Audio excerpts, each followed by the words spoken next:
Nag-iisa ang ilang sparkle artist at kapuso stars sa pagtulong sa mga sinalanta ng malawakang pagbaha. Kabilang dyan ang pamilya Dantes.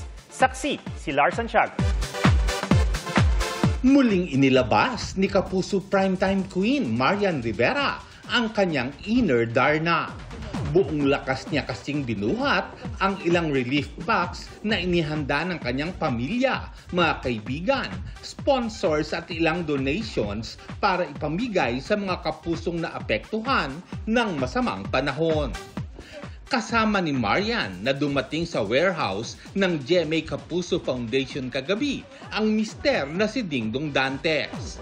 Sinabi ni Yan Yan na mahigit 700 bags ng relief goods ang kanilang nai-repack. Bukod sa mismong si Marian ang namili ng ilang pagkain, tumulong pa sa pagbabalot ang kanilang anak na sina Zia at Sixto.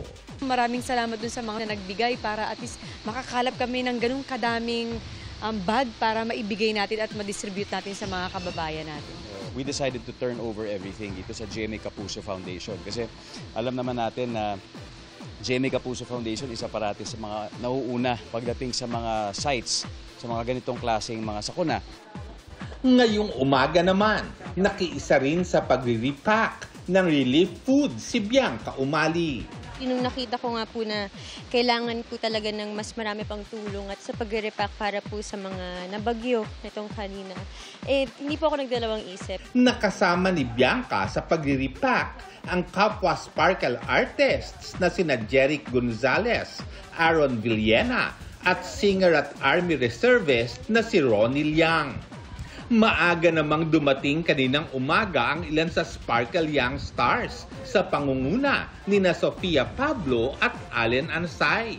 Nakasama nila sina Bruce Rowland, Anjay Anson, Edgar Allan Guzman, Shaira Diaz, Martin Del Rosario at Roxy Smith. Para sa GMA Integrated News, Lars Santiago ang inyong saksi.